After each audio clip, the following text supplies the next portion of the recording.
Suka duka, perjuangan guru Tangan Pengharapan dalam membangun pendidikan di pedalaman Indonesia.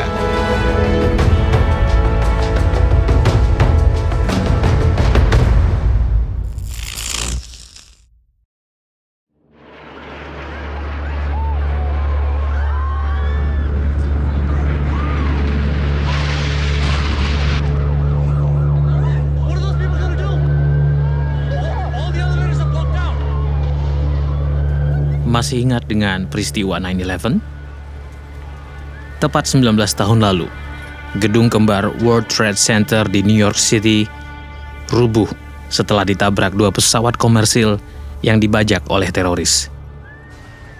Di hari yang sama, satu pesawat juga jatuh menghantam Pentagon, dan pesawat keempat gagal mencapai Washington DC dan jatuh di Pennsylvania karena penumpangnya melakukan perlawanan.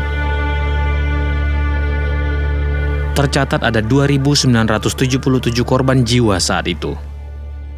Di pagi yang awalnya tenang itu, ada ribuan manusia yang bekerja untuk mengubah hidup mereka, keluarga mereka, bahkan mensejahterakan orang lain di gedung pencakar langit itu. Hari itu, 11 September 2001, ada keluarga yang kehilangan kepala rumah tangga, ada suami yang kehilangan istri, atau istri yang kehilangan suami, kehilangan anak, ada perusahaan yang kehilangan pimpinan dan staf, kehilangan orang-orang yang disayangi. New York City, Jakarta, dan kota-kota besar yang begitu maju, yang menurut kita sudah sangat aman saja masih memiliki resiko. Kalau kita urutkan, orang akan lebih memilih kota besar untuk berkarir daripada daerah kecil. Karena berkarir di kota besar selain keuntungannya lebih besar, resikonya juga lebih kecil.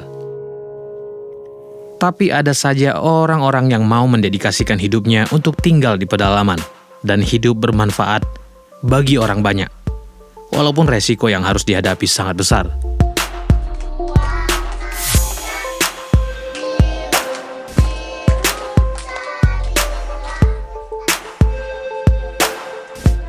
Marlin Juliana Sama, wanita berusia 28 tahun asal Atambua, Nusa Tenggara Timur ini, sejak tahun 2015 memutuskan untuk menjadi guru pedalaman di Tangan Pengharapan.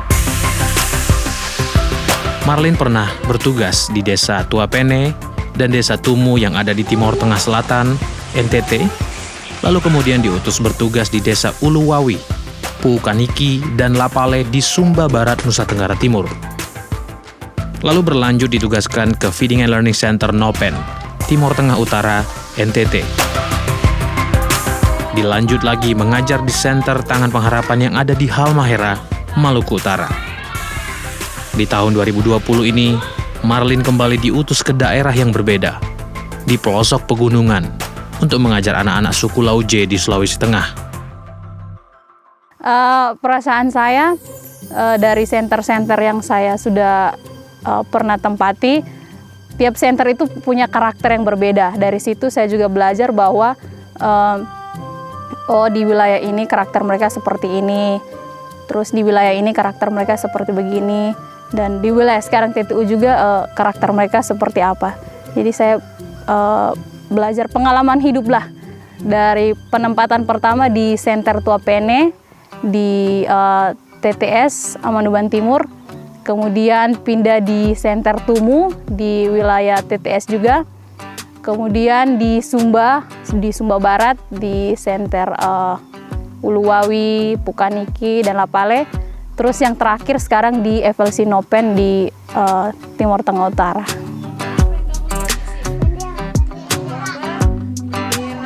Panggilan hidupnya untuk menjadi guru pedalaman bukan tanpa tantangan. Banyak hal yang harus dihadapi Marlin setiap kali bertugas di tempat yang baru. Di sini kan kebanyakan yang orang tuanya pergi merantau. Jadi ada yang cuma dititipkan nenek, jadi kayak kurang perhatian terhadap anak begitu.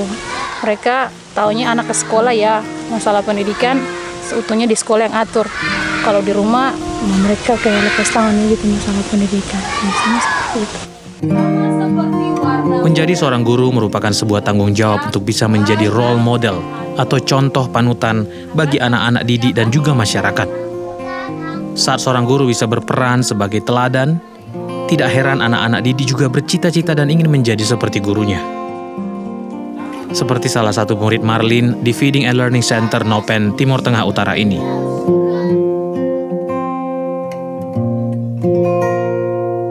Maria Orlina Misa, atau yang biasa disapa Orlin ini, duduk di kelas 4 SDN Nopen. Ayahnya petani, tapi saat hari pasar tiba, ayahnya bekerja sebagai ojek untuk menambah penghasilan keluarga. Sementara ibu Orlin bekerja menanam sayur di kebun sederhana mereka untuk dijual ke pasar. Orlin, anak yang berprestasi sangat baik. Dia cepat menerima pelajaran yang diberikan guru. Saat bimbingan belajar, Orlin sering membantu guru untuk membimbing adik-adiknya yang masih duduk di kelas 1 atau 2. Cita-citanya untuk menjadi guru sangat kuat tertanam di hatinya. Tantangan paling utama saat kita menjadi guru pedalaman adalah bahasa. Karena guru-guru Tangan Pengharapan direkrut dari seluruh Indonesia, guru-guru ini akan bertugas di daerah yang bukan tempat asal mereka. Sementara daerah pelosok identik dengan menggunakan bahasa lokal atau bahasa daerah dan sangat sedikit yang mengerti bahasa Indonesia. Kesulitan yang paling susah bagi saya itu mungkin bahasa. Karena anak-anak di pedalaman itu kebanyakan mereka bisanya bahasa daerah. Terus jadi di kelas itu terkadang saya harus mencari penerjemah buat saya. Dia terjemahkan apa yang ingin saya sampaikan kepada anak-anak yang lainnya. Kemudian mungkin ada juga yang masyarakat yang terkadang mereka menganggap bahwa apa yang kita lakukan itu tidak sesuai dengan karakternya mereka, atau kita mau berbuat yang kita mau rubah mereka pelan-pelan, kadang mereka kayak tidak siap atau tidak terima dengan apa yang kita ingin ubah tersebut.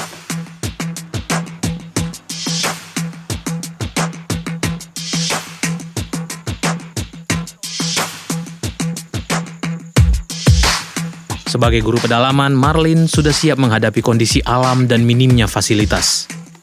Walaupun jarak sumber air cukup jauh dari tempatnya tinggal saat bertugas di Pulau Timor, Marlin belajar untuk bersyukur dan menikmati keadaan. Setiap hari Marlin yang kadang kala ditemani anak-anak harus mengambil air dari sumur yang lumayan jauh untuk kebutuhan sehari-harinya. Kondisi tidak adanya listrik juga menjadi satu hal yang biasa. Dengan penerangan yang sangat minim, Marlin bisa menikmati dan mempersiapkan materi-materi pembelajaran. Kalau dari pribadi sendiri, mungkin lebih berani, karena kalau dulu-dulu kan mau dibilang sedikit manja, tapi sekarang mau kemana-mana sendiri, tinggal di wilayah yang gelap juga sudah biasa. Terus timba air juga itu sekarang sudah menjadi hal biasa. Jalan jauh juga itu sekarang menjadi hal biasa. Tinggal di daerah asing kadangkala membuat selera seseorang bisa berubah. Sama seperti Marlin, ada beberapa makanan yang sebelumnya dia tidak suka, tapi jadi makanan favoritnya. Jujur, dulu waktu masih tinggal di kota ada makanan-makanan tertentu yang memang pantang bagi saya, tapi karena sudah tinggal di pedalaman, adanya cuman itu, ya mau tidak mau sekarang yang dulunya saya tidak suka, sekarang justru itu jadi favorit saya, seperti itu. Kayak bunga pepaya, dulu-dulu kan itu mau dibilang pahit, tapi sekarang itu malah jadi favorit karena di pedalaman sayur-sayur itu yang gampang ditemui. Saat bertugas di Nopen, Timur Tengah Utara, Marlin melihat semangat anak-anak berubah saat Tangan Pengharapan mendirikan bangunan sekolah yang jauh lebih layak untuk anak-anak bisa belajar lebih baik. Pertama kali saya rasa kayak iba, karena Center Nopen ini kan mau dibilang di pinggir jalan utama, tapi kok masih ada sekolah yang masih darurat begini. Terus anak-anaknya juga mau dibilang masih jauh lah kompetensi mereka daripada anak-anak di kota, padahal mereka mau dibilang di pinggir jalan seperti itu. Saya bersyukur ya dengan adanya gedung baru, karena gedung yang lama itu kan cuman berlantaikan tanah. Terus kalau musim panas itu debu. Jadi mengajar pagi pasti malam itu harus batuk karena debu di kelas. Terus meja-meja bangku yang di sekolah yang lama kan masih darurat. Sekarang sudah diganti, ya bersyukur. Anak-anak kalau yang sekolah lama duduk masih 3-4 anak. Terus dengan meja yang hanya selebar buku. Jadi mereka kayak kurang berekspresi atau apalah di dalam kelas. Jadi saya bersyukur sudah dengan adanya gedung yang baru ini. Mereka bisa belajar dengan senyaman-nyamannya mereka.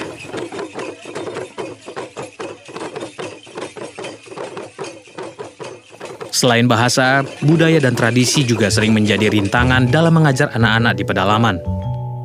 Mulai dari hari pasar yang membuat orang tua sering membawa anak mereka untuk jualan daripada ke sekolah, bahkan tradisi menghadiri acara kemalangan salah satu masyarakat yang kebanyakan masih punya hubungan kerabat. Itu yang paling saya rasakan itu kedisiplinan, terutama dalam kehadiran anak. Jadi anak-anak itu banyak yang tinggal dengan om atau tante, nenek mereka, kakek mereka. Jadi kadang mereka tidak datang ke sekolah, hari ini datang, besok datang. Jadi apa yang kita sudah ajarkan hari ini, karena mereka tidak hadir, jadi besok kita harus mengulang lagi. Sedangkan anak-anak yang lain sudah harus maju ke materi yang berikutnya. Jadi kita harus ulang aling seperti itu. Terus pemahaman mereka juga kurang. Mungkin mereka kurang baca. Jadi kadang ditanya apa, jawabnya apa. Seperti itu. Yang lucu kayak misalnya hari ini diajarkan lagu baru, itu nanti mereka pulang itu sepanjang jalan yang mereka lafalkan itu cuman lagu-lagu itu. Jadi mereka biasa kayak pergi timba air, menyanyi lagu-lagu orang dewasa. Sekarang itu mereka sudah, saya dengar tuh sudah tidak menyanyi lagi lagu-lagu orang dewasa itu, tapi sudah menyanyi lagu-lagu yang saya ajarkan itu. Jadi ya senanglah lihat perubahannya anak-anak.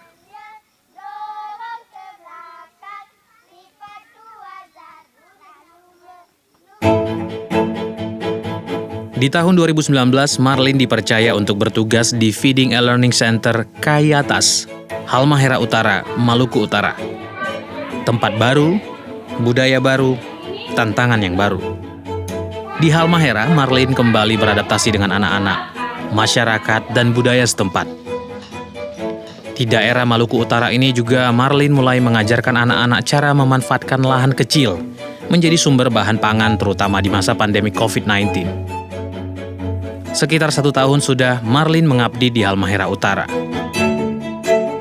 Di awal tahun 2020, Tangan Pengharapan mensurvei satu daerah baru di wilayah Sulawesi Tengah. Suku Lauje, suku asli Sulawesi Tengah yang hidup berpencar-pencar di pegunungan Sulawesi Tengah. Untuk mencapai daerah ini kita harus menyewa ojek gunung. Sebuah sepeda motor yang harus dipasang rantai di roda belakang agar tidak tergelincir di lumpur-lumpur pegunungan.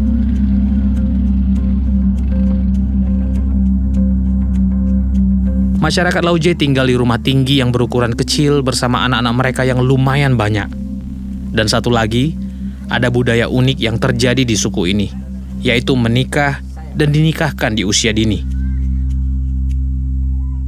Ya kalau sudah remaja mereka nikah, dijodohkan orang tua langsung nikah.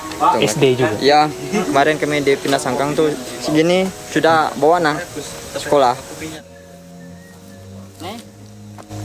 Ada sampai 9 orang anak-anaknya. Di atas sudah. Mereka saudara. 9 orang punya. Lebih sampai 15 sampai 10 orang anak. Satu rumah kecil kayak gitu. Pondok kayak gitu. Tidur. Agustus 2020, Marlin diutus untuk bertugas mengajar di pegunungan Sulawesi Tengah ini. Tepatnya di Kampung Uutan.